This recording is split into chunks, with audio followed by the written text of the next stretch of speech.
আসসালামু আলাইকুম প্রিয় ভাই বোনেরা, আপনারা সবাই কেমন আছেন? আশা করি আপনারা সবাই ভালো আছেন। আলহামদুলিল্লাহ, আমিও ভালো আছি। আজকে আপনাদের সঙ্গে যে বিষয়টি নিয়ে আলোচনা করব সেটি হচ্ছে ইসলামে বর্ণিত 8টি বিষয় গোপন রাখা। প্রথম নাম্বার হচ্ছে নিজের ধন সম্পদ ও স্বাস্থ্য। 2 নাম্বার পারিবারিক ঝগড়া বা বিবাদ। 3 নাম্বার নিজের পাপ। 4 নাম্বারটা হচ্ছে ভবিষ্যৎ পরিকল্পনা।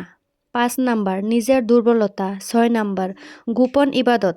7 নাম্বার সন্তানের ভুল। আর 8 নম্বরটা হচ্ছে দান আর সদকা।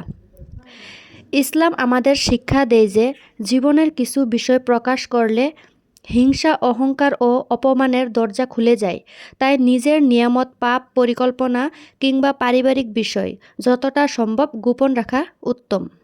আমাদের প্রিয় নবী রাসূল সাল্লাল্লাহু আলাইহি সাল্লাম বলেছেন, তোমার প্রয়োজন পূর্ণ না হওয়া পর্যন্ত তা গোপন রাখো, কারণ প্রত্যেক নিয়ামতের জন্য হিংসুক থাকে।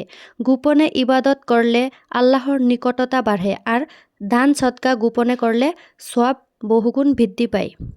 গোপন রাখলে বরকত আসে, প্রকাশ করলে ক্ষতি বাড়ে। আশা করি আপনাদের কাছে ভিডিওটা ভালো লাগবে, আর আমি আশা রাখবো ভিডিওটা আপনারা ধৈর্য সহকারে দেখবেন। আর আমার এই নতুন চ্যানেলটা আপনারা সবাই সাবস্ক্রাইব করে দিবেন আর আমার পাশে থাকবেন। আপনাদের কাছে যদি ভালো লেগে থাকে সবাইকে শেয়ার করে দিবেন ইনশাল্লাহ।